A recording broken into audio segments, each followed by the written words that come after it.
All right. With the age-old question, is everyone able to see my screen? Thumbs up. Yes. Awesome.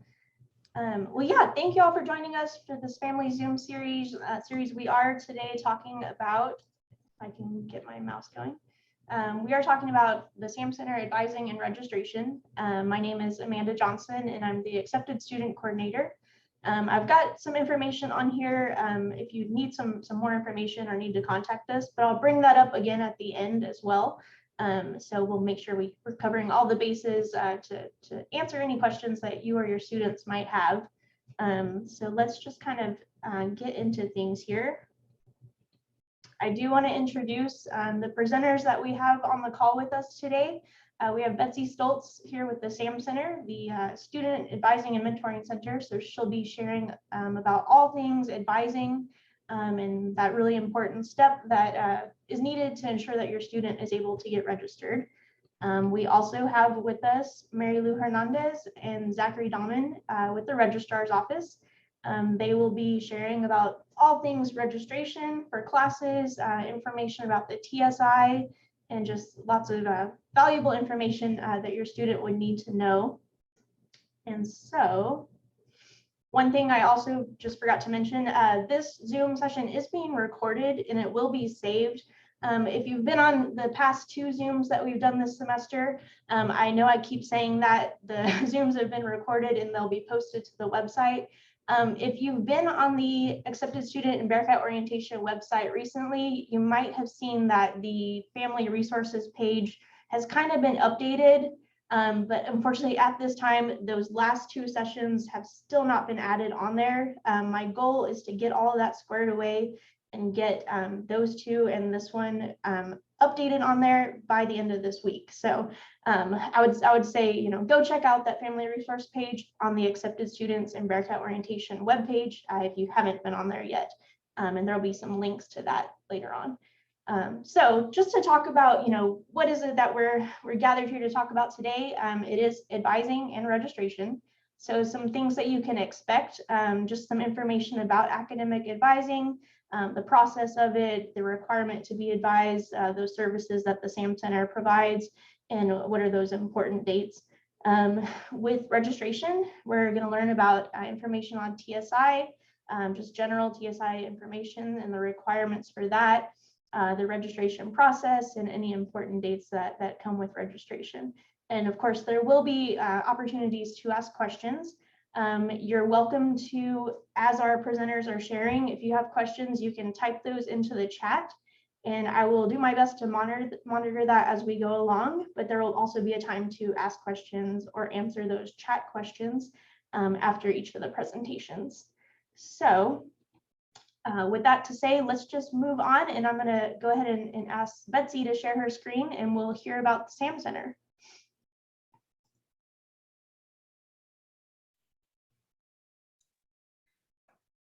Right. Hello, everybody. Let me get my screen shared and then we'll get started.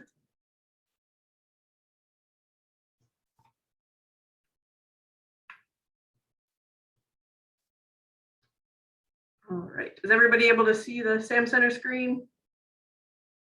Yes. Yes. Perfect. All right. So as Amanda said, my name is Betsy Stoltz. I serve as an associate academic advisor for the College of Humanities and Social Sciences, and I also serve as the liaison for the College of Humanities and Social Sciences. So for my presentation today, I hope to share with you all 3 key pieces of information. The first thing, what do advisors do at Sam Houston State University? Who is your advisor? And then of course, how to make an appointment and kind of what that appointment process will look like for that initial appointment here. So to begin, what do advisors do, especially here at Sam Houston? It can vary from university to university. So definitely here at Sam Houston, as advisors, we always try to have a partnership with students.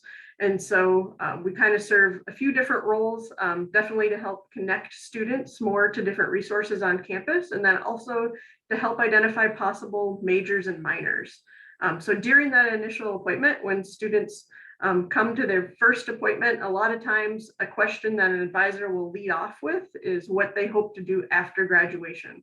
A lot of times this will inform the advisor, but also the student on what their major and minor options are. Sometimes students come and say, I want to do this major, and then we ask them about the career and we say, no, we might redirect to a different major depending on what they express for their career goals. The second thing, or I guess really the second and third thing we do is to help get students connected with resources. So a lot of times in the advising process, it's holistic. And so we'll definitely ask about like how their courses are going. And sometimes in those conversations, they might say, oh, well, I'm concerned about financial aid. So we definitely also make referrals to different resources on campus. It could be the registrar's office, the counseling center, financial aid. So any resource that the student's needing, we definitely will make those referrals to get them hopefully redirected to the office that can help them. So to continue on, the second thing and one of the most important things is you'll want to figure out is who your advisor is. And so in just a second, I'm going to walk you through the website on where you can find that information. The SAM Center is an undergraduate advising office. So we only advise undergraduate students at the SAM Center, and most students are advised through the SAM Center by professional advisors. There are a few majors and minors that do get assigned to a faculty advisor, but those students are also always encouraged to follow up with a SAM Center professional advisor. So if students are assigned a faculty advisor, they should always think that they should be advised by both the faculty advisor and the SAM Center advisor, not either or. And that's just so that they're getting all the information that they need. It could be about course offerings or getting the appropriate referrals. So that way, between the two advisors for that partnership, they should be able to get all the information that they need in order to be successful. So I'm going to show where you can find on the SAM Center's webpage on who your advisor is. So 1 second here, we're going to do this over here. So when you go to the SAM Center's webpage, and you can find this right under the services and resources tab when you're on the Sam Houston's homepage, and you can find it right here at SAM Center. From there, it's going to bring you to the student advising and mentoring SAM Center page. And to find out who your advisor is, you'll just scroll down and go to this box that just says, who's my advisor? From there, you'll just click on it, and then it will pull up in order to select your major. So from there, you can select the major. For example, if it's a communication studies, they'll click on it, and then it will say where they can be advised on the main campus. Would be the humanities and social sciences advising team. So that's where a communication studies major would go. And definitely you can choose other majors and minors. There are a few minors that also have a separate advisor. If a student does need to also be advised for their minor from a different advising team, their primary advisor will definitely let them know if they need to follow up with that. Now to go back here.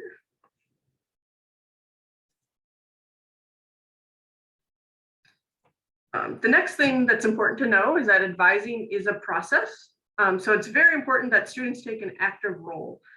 Students are always encouraged to make their appointments early in the semester. The earlier that they're able to schedule that advising appointment, the more likely they're going to be set up that as soon as their registration group opens, they're going to be able to go in and register and have the greatest pick of classes based on their classification. So generally for registration, it'll always start with seniors and then juniors, and then it'll go to sophomore and freshmen. During the advising appointments, advisors will always teach students how to use different advising tools available. So such as DegreeWorks. DegreeWorks is the degree auditing software that Sam Houston uses. And from DegreeWorks, we'll be able to see which classes students have taken and which classes that students have yet to take. In addition, during advising appointments, advisors can show students how to use different GPA calculators. So if there's a certain goal GPA that a student has in mind, advisors will definitely show them the GPA calculator and show them where they can plug in the grades that they'll need or that they think they're going to get depending on that goal GPA. The other important thing for students to always be aware of is that if they are going to make any changes to their schedule, so that would be such as adding or dropping classes, they should always make their advisor aware of those changes. That can definitely impact their graduation plan, depending on the course that they drop. It can also impact financial aid. And so in that case, the advisor would make an appropriate referral in order to refer them to financial aid. But anytime a student is struggling, they're always welcome to reach out to the advisor. And they should definitely make time to meet with their advisor so that the advisor can help get them connected with the appropriate resources. The next thing for the SAM Center and how to make an appointment, which I'll get to on the next page. So the SAM Center is kind of broken up into different teams for advising based on the college. So whatever major that college falls under will also be the advising team that student's going to meet with. The hours of the SAM Center are Monday through Friday, and appointments are 8:30 to 4:30 p.m. generally, and they are virtual and in person, and we do have some very limited email appointments, but the preference is definitely to either do a virtual appointment or an in-person appointment, especially for that first appointment. So if the student has transfer hours, that way they can discuss with the advisor right away the transfer hours that they're planning to bring in, or if they're currently enrolled, that way that can all be confirmed pretty quickly with a virtual or in-person. Email appointments are also okay, but it can take a little bit more, or might be a little bit more back and forth before the student receives their official advisement. If a student is doing a virtual, email, or in person, they'll always get their official advisement also in writing. So if they're in person, a lot of times they'll get a copy of their degree plan with their advisement written on there. If it's virtual or email, they'll get an email stating also their official advisement. So they'll always have that follow-up in writing that they can always check back to, because a lot of times it can be hard to remember a full conversation. So we always try to have that in writing for that student. Appointments can be made online through Campus Connect, which I'll show you here in just a second, on where you can find the steps in order to schedule an appointment. Otherwise, students are always welcome to email the SAM Center if they want to inquire about how to make an appointment, or also call the SAM Center, which can be helpful too. So how to schedule an appointment, I'm going to skip over that for just a second. But advising, I did want to announce, is currently open for summer 22 and fall 2022. So if you have any students that are already accepted for either of those terms, they can go ahead and make an advising appointment for either summer. Well, they can make an advising appointment now to be advised for either summer or for fall. So we always encourage the sooner the better. And then that way they can find out which classes they'll need. So to make an appointment, you would actually go back to the SAM Center's homepage. And for this one here, you can do it through Campus Connect, which can also be found, a link can also be found through MySAM. Otherwise, you can always just click on schedule an appointment on the homepage, and then that will also walk you through the different steps in order to schedule an appointment. So you can always pick your modality and your advisor. If it says like a team, then you'll just select someone or an advisor that's associated with that team or that college for the major. So that's kind of what you'd be looking at in order to schedule an appointment.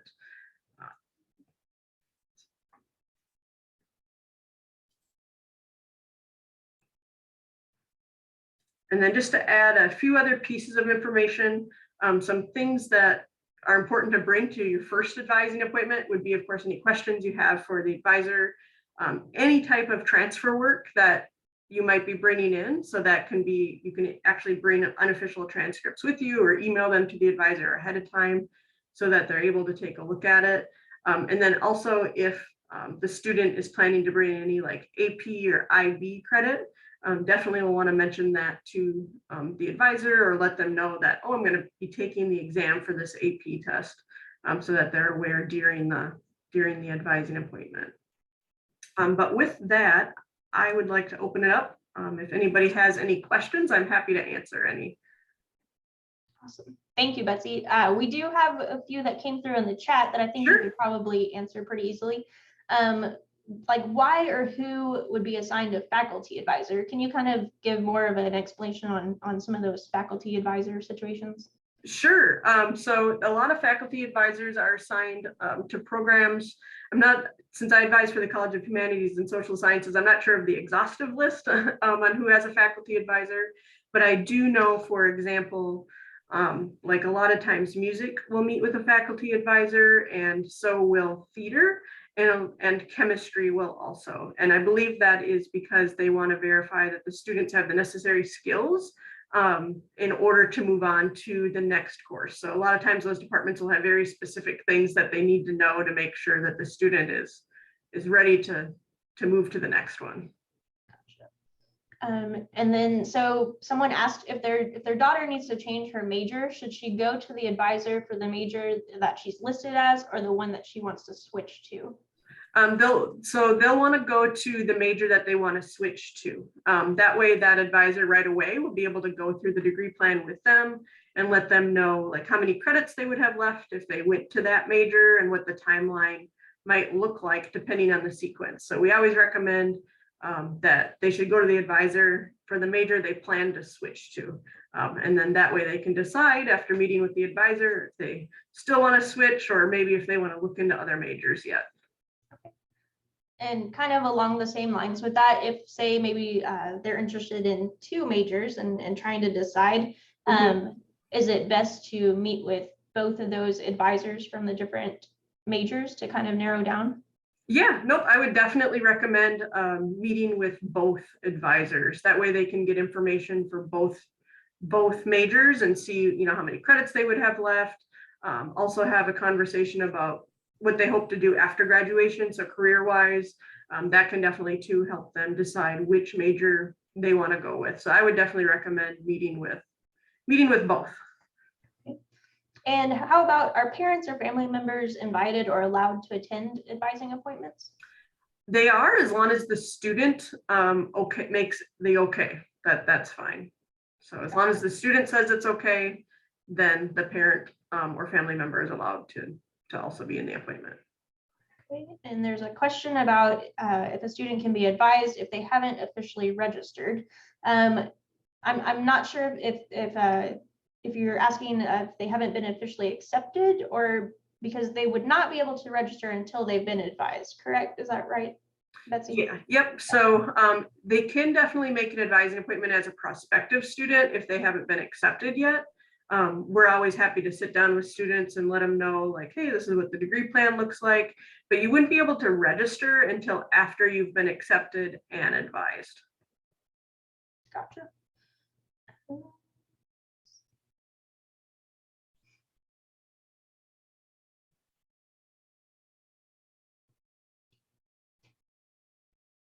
There's a question about if the student is needing to take the SAT if he's already been accepted into Sam Houston. That I think I would actually refer to admissions. Yeah, I would say that's probably going to be the best bet, just to follow up to make sure there's not any lingering requirements that the student may have on the admission side of things. Mm-hmm.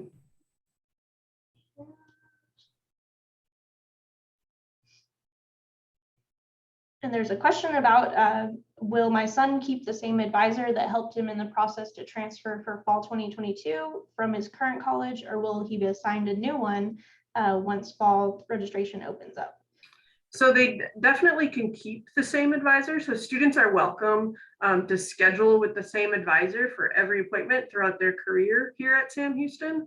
Otherwise, every major, or I guess every advising team. So we work in teams. So they could, usually there's like 3 to 5 advisors per team for each college. And so the student can either always schedule with the same person, or they can meet with anybody on that advising team for that particular college or major. Gotcha. And I do see a question about TSI. We will be talking about that. So that question may be answered once Zach talks to us about TSI. Let's see here. there's a question about what happens if the major that my child is selected is not on the pick list for scheduling an appointment. That may be one of those that's in a faculty advisor situation, or I'm not sure on that. That may be, otherwise they're always welcome to, like, they can call the SAM Center and then we may be able to answer specifically what that might be. Oh, thank you, Mary Lou. So we did have a hand that was raised. If anybody wants to, you can unmute yourself if you would like to ask a question for sure. Awesome, thank you. So my daughter was trying to go in and schedule, and obviously she's very much like, I followed the instructions, but I can't do the thing that you're telling me to do. So that's kind of why my question of, she's going into animal sciences for pre-vet, and that is not available on any of the drop down that is in there when she goes in to pick to schedule that appointment. So your suggestion is just call the number for the SAM Center, or because I know when we go in and we pick animal sciences, we have a list of faculty and it says call them. So it's just a little confusing as which one we're supposed to do. Oh, sure. Let me take a look at that. So for that one, they'd be based on, I think it's the classification. Was it classification or was it just a list of advisors? It was a list of advisors. Okay, so for the list of advisors, my understanding is they can either call the animal science department to inquire about which person they want to meet with, or they can just email one of the faculty advisors. Okay, so she should do that in lieu of scheduling an appointment. Yep. Perfect. Yeah, that would be, perfect. Thank you so much. Yeah, no problem.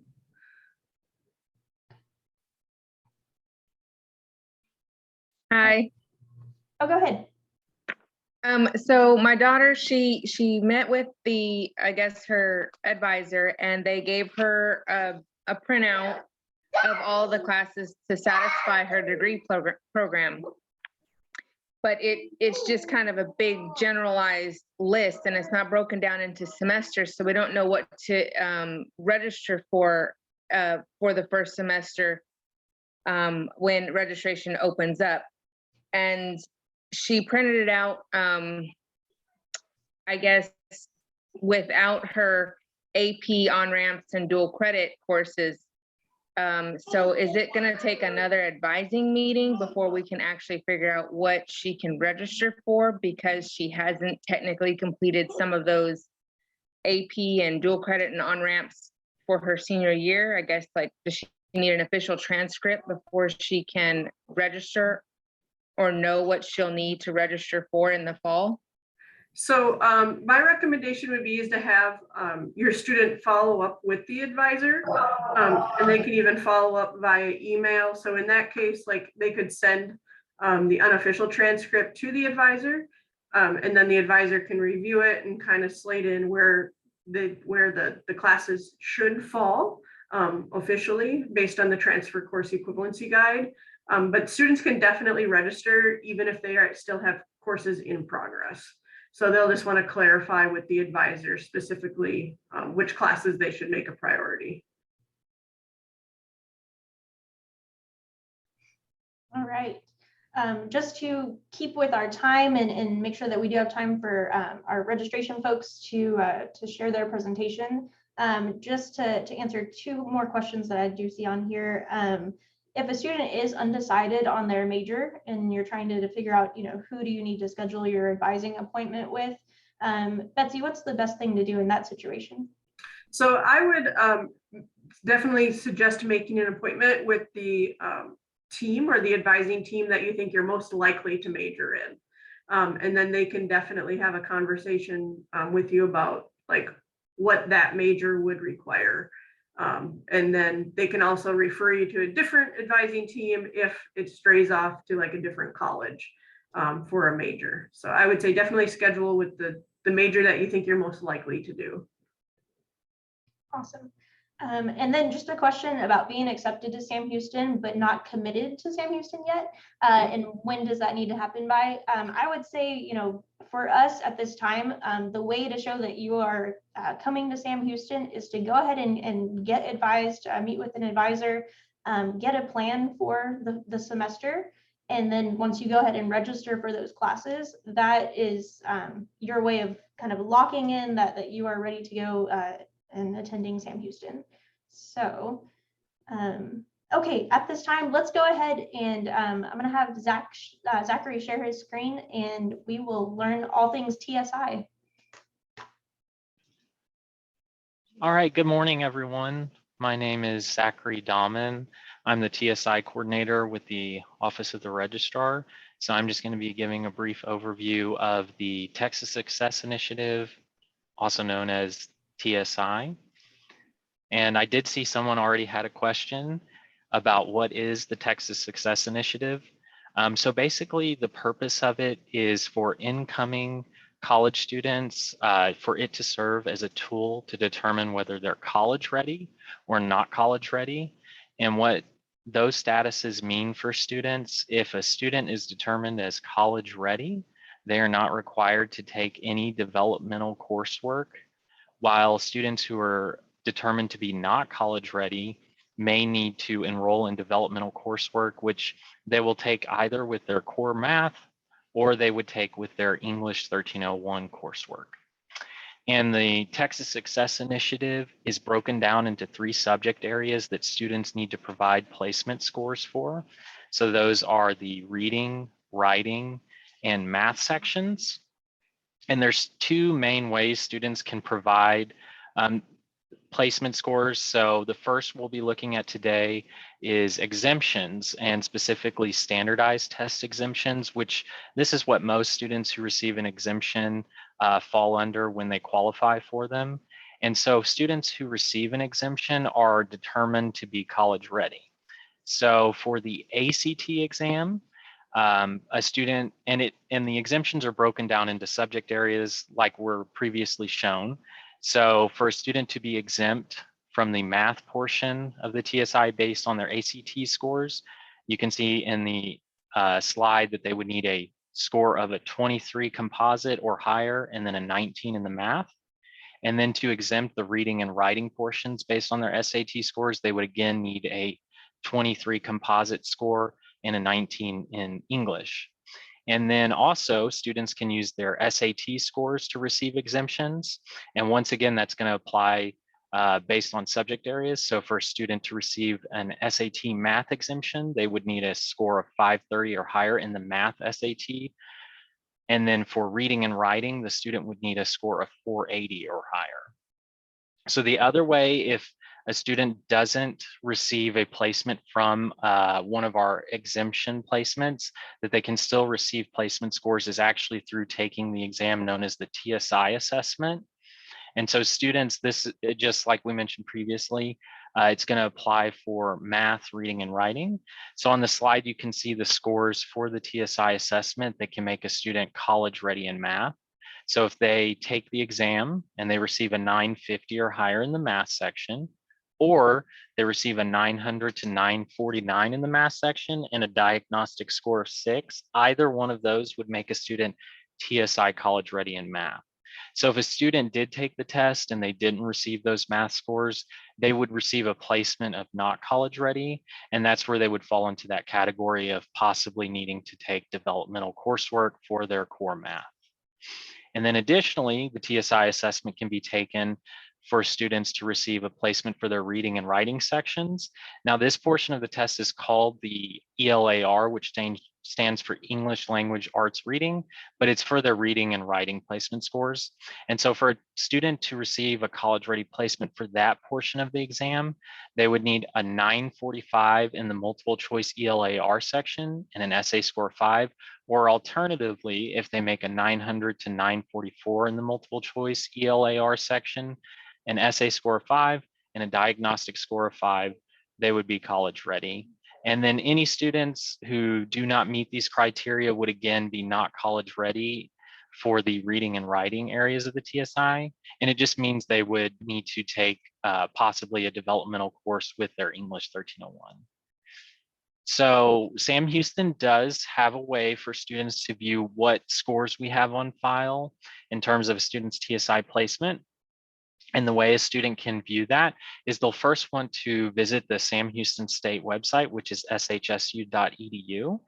And on the website, they will, in the top right corner, want to click on the Campus Tools tab, and that will present a drop-down menu, and they can click on the MySam link to log into their MySam. And from the MySam page, on the left-hand side of the screen, there will be a tab called Students. And so they'll want to click on that to take them to their Students page. And then from the Students page, in the top right corner of the screen, they'll see a link for their DegreeWorks page, which will be titled Access to DegreeWorks. And so DegreeWorks will allow them to view their current TSI status. So you can see on the screen, this is an example of a student who actually needs to test in all areas. So when you're looking at DegreeWorks, you'll want to just scroll down a little bit and look in the middle of the screen, and you will see the reading, writing, and math statuses. So this is an example of a student who would need to test in all 3 areas. And you can see the text here gives instructions on what they need to do to be able to take the TSI assessment through our testing center.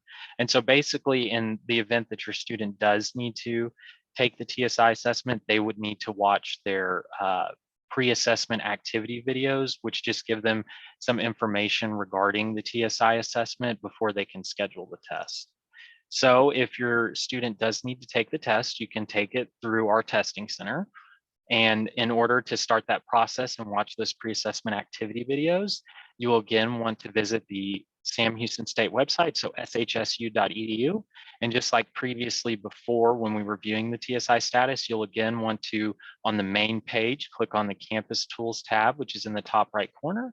And this time instead, you'll want to click on the Blackboard link. So once you've clicked on the Blackboard link, it will take you to a login page where you will click on the MySam login. And then the next page will just have the student enter their username and password. And from there, they'll be taken to their Blackboard. And so they'll see in the middle of the screen this My Organizations tab, and right below that, they will see the mandatory pre-assessment activity link that they'll want to click on. So once the student clicks on that, they'll be presented with the 5 pre-assessment activity videos on their Blackboard page that they'll need to watch. And you can see here, this is what the links just would look like. So there's the introduction, the reading, and then there's the writing, math, and conclusion videos. And so we just ask, once the student has finished watching those videos, they can contact us at tsi@shsu.edu so they can have their pre-assessment scores updated onto their records. And so once the student has those scores updated onto their student records, they'll now be able to schedule the TSI assessment. And so the student can do that by visiting our testing center website. So here's an example of the homepage for the testing center. And on the homepage, the student can schedule the exam by clicking on the remote test application, which will just give them instructions on scheduling the exam. But if your student does need to take the exam and they have any questions about the process once they've watched the pre-assessment videos, we would just encourage you to contact the Sam Houston State University Testing Center at test.ctr@shsu.edu, or you can give them a call at 936-294-1025. And I know we kind of covered a lot of material, so if you have any additional questions regarding the TSI assessment, watching the pre-assessment videos, scheduling the exam, or if your student already has placement scores, I would encourage you to contact us at our email, which is tsi@shsu.edu, or you can give us a call at 936-294-1040. And that is going to conclude the portion of the TSI presentation. And Mary Lou Hernandez in the registrar's office, who is our registration coordinator, is going to give a brief overview of registration. Morning, everyone. So I'm going to go ahead and get started reviewing the registration portion that we cover here in the registrar's office. So to go ahead and get started, we are first going to start at the registrar webpage. And so a great resource for all students to visit once they are ready to register is going to be the registrar's webpage, because it's going to contain everything that the students can access. So information about registration, information about TSI, and other resources that our office provides. The link to our website is listed right here where the cursor is hovering. And so I highly recommend everyone take a screenshot of it or write it down so that way a student knows where they can go if they need any type of registration assistance. Another important tool that we always let students know about is their SHSU email. And so they can access their SHSU email by going to the campus tools and clicking the drop-down option and selecting email. This will take them to their Outlook. A lot of communication that is sent from our office is sent through the SHSU email. And so it's highly recommended all students stay in touch by checking their email. And if they have any questions, obviously reaching out to our office in the meantime.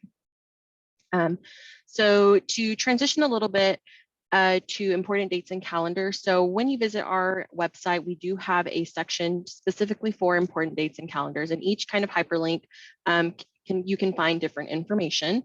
And so if you click the academic calendar, you can see start and end of each semester, and we do have that information available for future terms if anyone would like to go visit the academic calendar.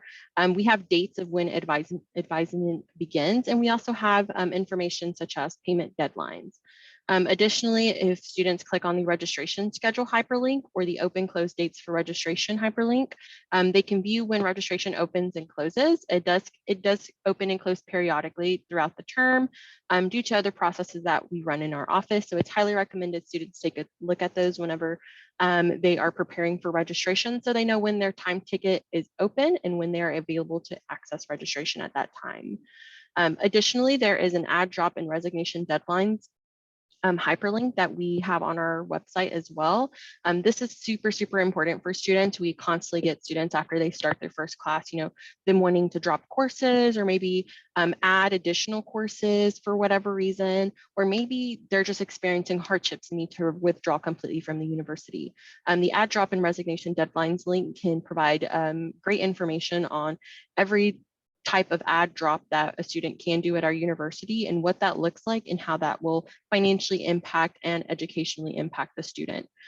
Like Betsy mentioned earlier, it's highly recommended when students are making any type of schedule changes that they check in with their advisor so that way they know where they're at on their path to graduate, because we want all of our students to be academically successful. And then additionally, when final season does come around the corner, finals does have a separate schedule than what the student is used to. So once that time comes around, the final exam schedule will be posted for them and available so that way they can plan accordingly once final season begins, and that usually will start at the end of every term. And that way they can plan accordingly and study accordingly. And like I mentioned, all this information can be found on our website at shsu.edu/registrar. And as you can see here, the important dates and calendars we just touched on is going to be at this bottom right of the screenshot. So if you were to visit our website, it would just be right here at the bottom. We're going to transition now into how students can access registration and what happens if they have any type of registration holds. So for a student to access registration, they would go ahead and click on campus tools and view the drop-down options and click their MySam. Once they are in their MySam, they will move to the registration tab and then select the continue to registration green button. This green button is going to be where they can add, where they can drop, and where they can browse classes if they would like, if they're just planning, what they would like their schedule to tentatively look like. Once they're in their Bearcat registration, which we also refer to a lot in our office as BRD, it will have a screen of 4 boxes, and these 4 boxes will, highlight red if they have holds or need attention of some sort. So as we go through the next few slides, I'm going to touch on each box and what each box means and how students can complete their holds and continue with being able to register successfully. So the first thing we're going to review is the pre-registration notices. So this is a hold that is applied to students' account every term.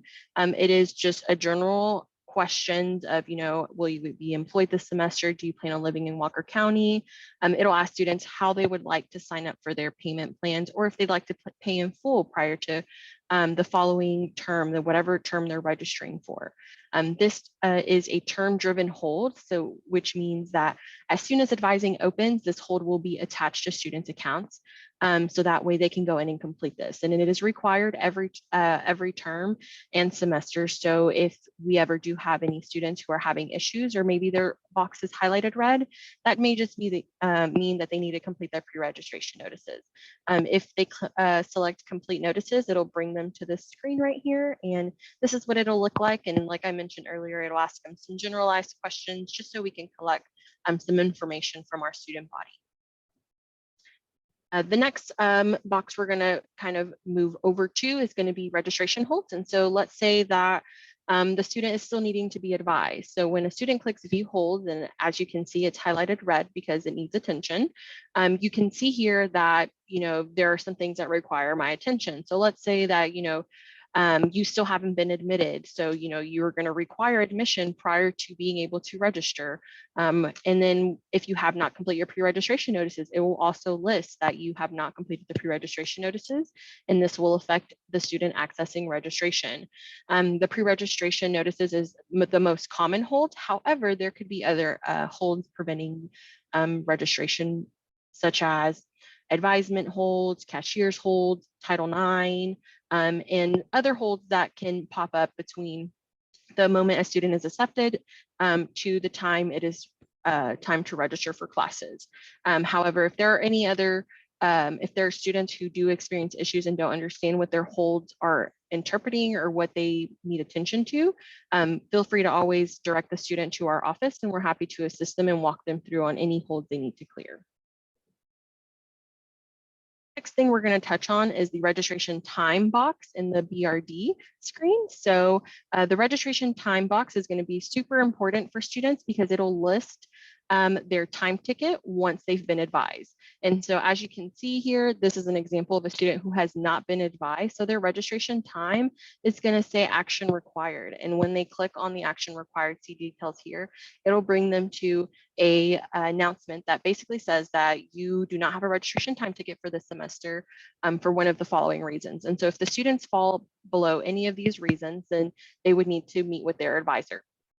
And before they can even access registration or continue on, they'll need to see their advisor. Once they've met with them, their time ticket will populate in this area. And I'll show you an example in the next few slides of what it looks like once they've been advised. So that way the student is aware of the date that registration is opening for their specific classification.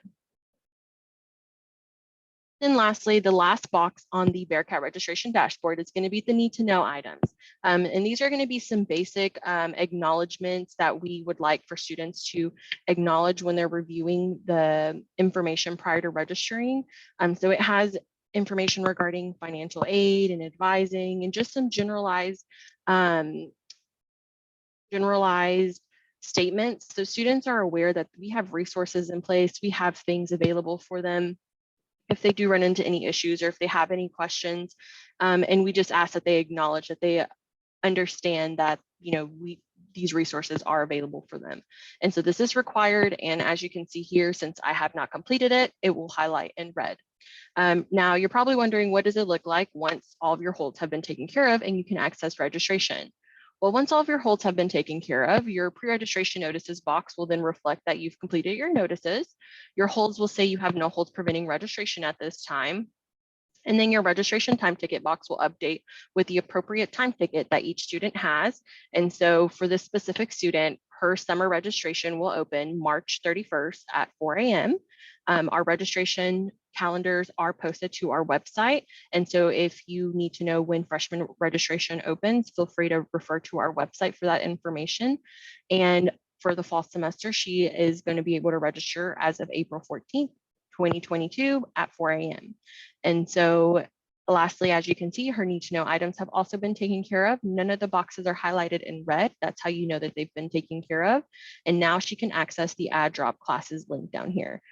In the previous screenshot, a few slides over, it was grayed out when all of these were highlighted red, and that just insinuates that the student has holds or something preventing them from accessing registration that they need to take care of.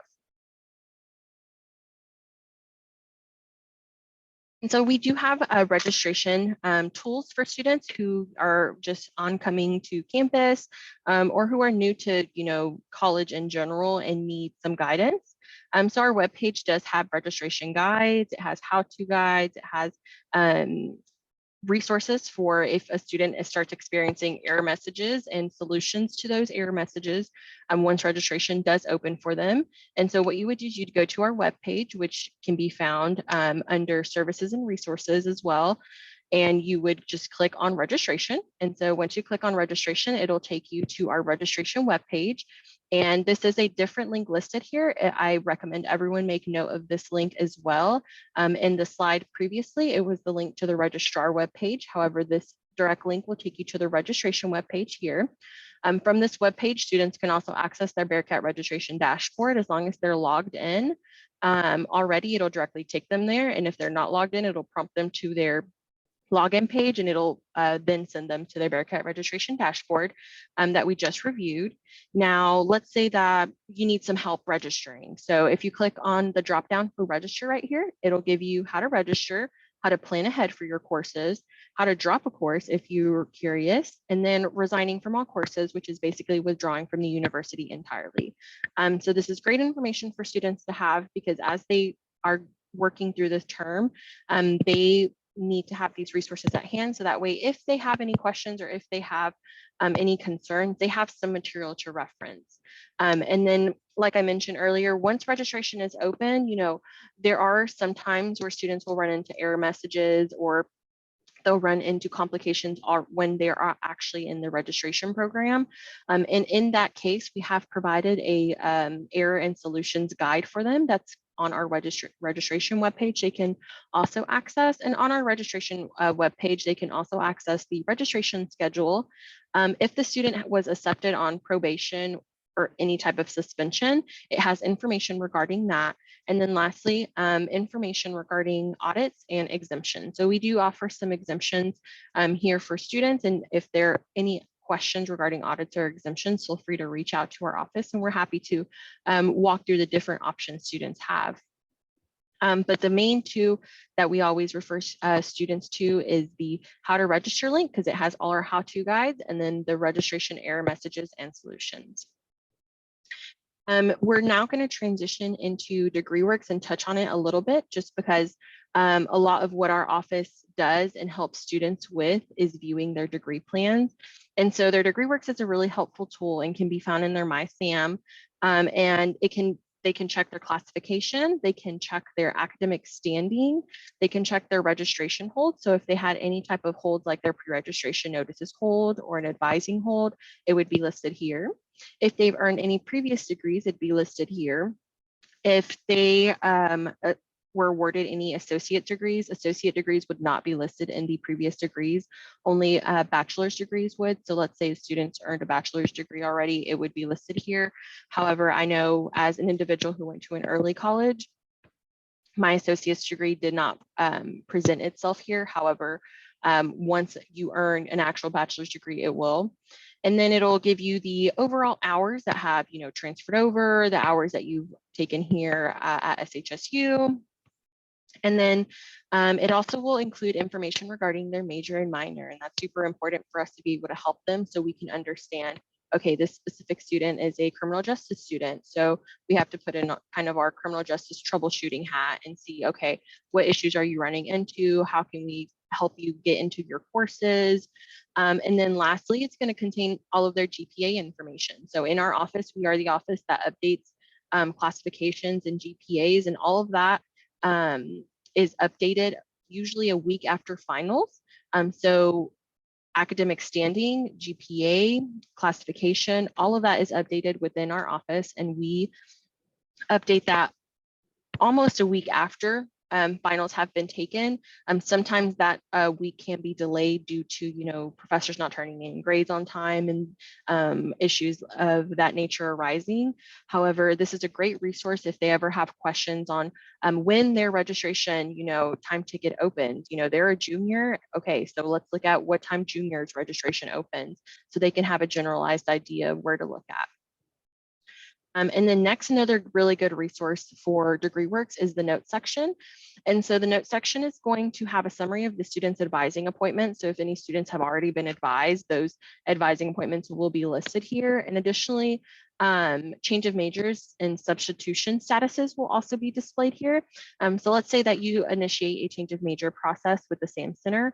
The SAM Center and the registrar's office work closely with processing those. And then our office specifically processes exceptions and substitutions. However, that process is initiated through the SAM Center and then routed to our office. And so any updates and statuses regarding those forms would be listed in the notes section in DegreeWorks. So it's a great resource to look at. And then other various notes, once they hit that part of their academic career where they start applying to graduate, their graduation statuses will also be listed here. And then at the bottom of DegreeWorks, it has a legend. So students can better understand what their degree plan is trying to tell them, the courses that they've completed, not completed, transfer courses. And it's a great resource for them to look at whenever they are registering for classes. One thing to know is that financial aid does not cover courses that are not listed on a student's degree plan. So let's say that I'm a criminal justice major and I'm taking all my criminal justice classes, but I really am interested in this one psychology class, but that psychology class isn't listed on my degree plan. Financial aid will not be able to cover that psychology class because the student is not a psychology major. They are a criminal justice major. So financial aid will only cover the courses that are listed on the student's degree plan. So it's really important that if a student does decide to step out of their degree plan to take a course, that they meet with their advisor to see how that can affect them. But other than that, that was a quick explanation of registration and how to register and access registration. If you have any additional questions, please feel free to ask now. You're welcome to unmute yourself. I'll open the chat so I can start looking through some of these questions myself. Let's see. I had a question. When you discuss registration and advising, the college where my son goes to now, he has veterans benefits, so all his advising and registration goes through that one veterans center. What's it like there at Sam Houston State as far as advising and registration when it comes to veterans who are using the Hazelwood? Alrighty, so we do have a lot of students who are Hazelwood recipients and things of that nature. So what happens with those special groups is that usually they'll register. So they'll meet with their advisor like normal. They'll usually start some type of process with the Veterans Resource Center. So a lot of the processes that those specific group of students hold are all initiated through the Veterans Resource Center. So I highly recommend once your student is on campus, or if they're not close to campus and they're a online only student, contacting the Veterans Resources for further direction, since they have their own processes in place for those students. Since there's different types of veteran students that receive different benefits from the VA, it's difficult to give a generalized process because each process is a little bit different. However, if they want to reach out to the Veterans Resource Center to get more information about that, I highly recommend they reach out to them, and I can get that information for you if you'd like and send it in the chat. Okay, I appreciate that. I did see a lot of TSI questions, and Zach did let me know that he has kind of reached out individually and answered a lot of those questions.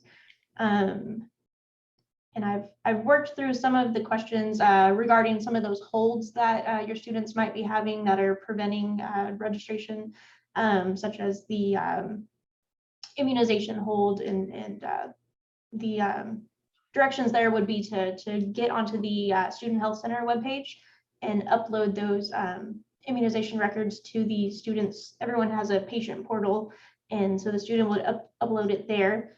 Other questions were related to register for one of these already.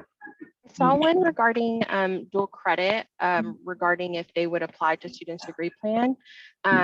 So I highly recommend if a student is taking dual credit classes currently in high school, to supply their advisor with an unofficial copy of their transcript. So that way when they are advised, the advisor knows to prepare for these future courses to be transferred over. I know coming from a background where I graduated with my associates, like I mentioned earlier, I transferred over to Sam Houston as a freshman with a lot of credits already. And whenever I was accepted, I had to send a follow-up official transcript after the fact, right before the fall season started, with all of my official grades from my previous institution. So it's always recommended that the student come with some sort of unofficial transcript, so that way they can show their advisor the current in progress classes that they have left to finish, so they can plan accordingly for the fall term and not double advise a course that the student could potentially be registered for or be taking at their high school. I have a question on that. Ma'am. So my daughter's been accepted and she's decided this is where she wants to go. She has turned over her transcript. She's a senior in high school, graduates in May. She is taking dual credit courses.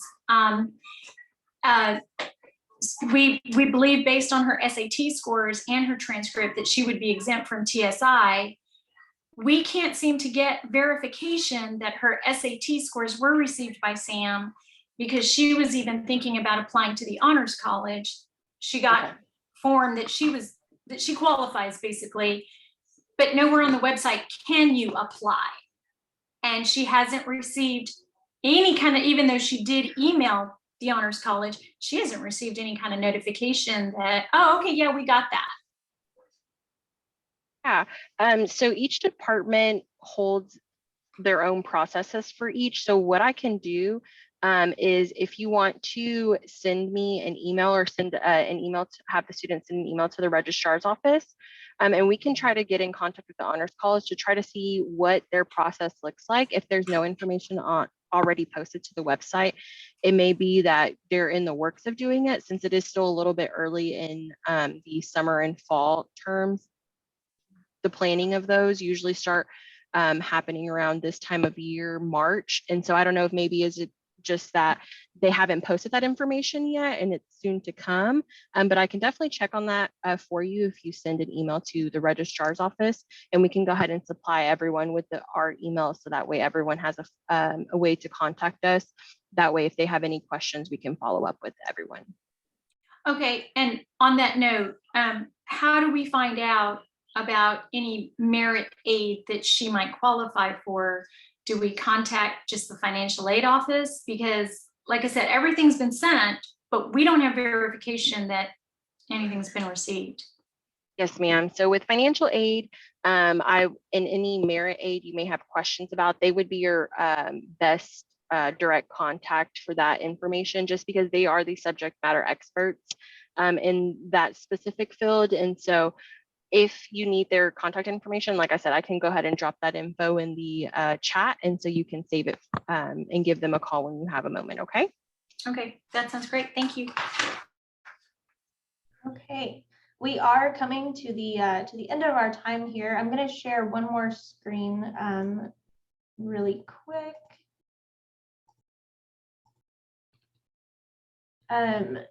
So yeah, since we're right at 12 o'clock. If you've been on these Zooms before, I have mentioned our team of accepted student mentors. Those are current students who are available to meet with your student to answer any additional questions that they might be having as they're going through and kind of navigating that checklist of items that they need to complete before they're officially attending Sam Houston. So those appointments can be made online. The easiest way to get there is if you're on just the main page of the Sam Houston website, you can just type in that search bar ASBO or ASBO, which is the Accepted Students in Bearcat Orientation webpage. There's a link on there that says Accepted Students. And from that, there's a place where you can just schedule an appointment with an accepted student mentor. And those are 30-minute Zoom appointments where the student is free to ask any questions, such as, questions like we've talked about today, and just anything that they may be trying to figure out before they start at Sam Houston. So that's a good resource for any incoming students. My contact info is on here as well. And if you do have any additional questions, please feel free to reach out. Just want to say thank y'all again for attending. Thank y'all for trusting us with your students and trusting that once they're here, that we got their back and we're able to support them in any way that we can. And I hope y'all have enjoyed the session. We will probably be having one next month as well. So be looking for information on that. The invite for that will be sent out to your student's email, and with more information on what that might be covering. So again, thank y'all for attending, and I hope everyone has a great rest of the day.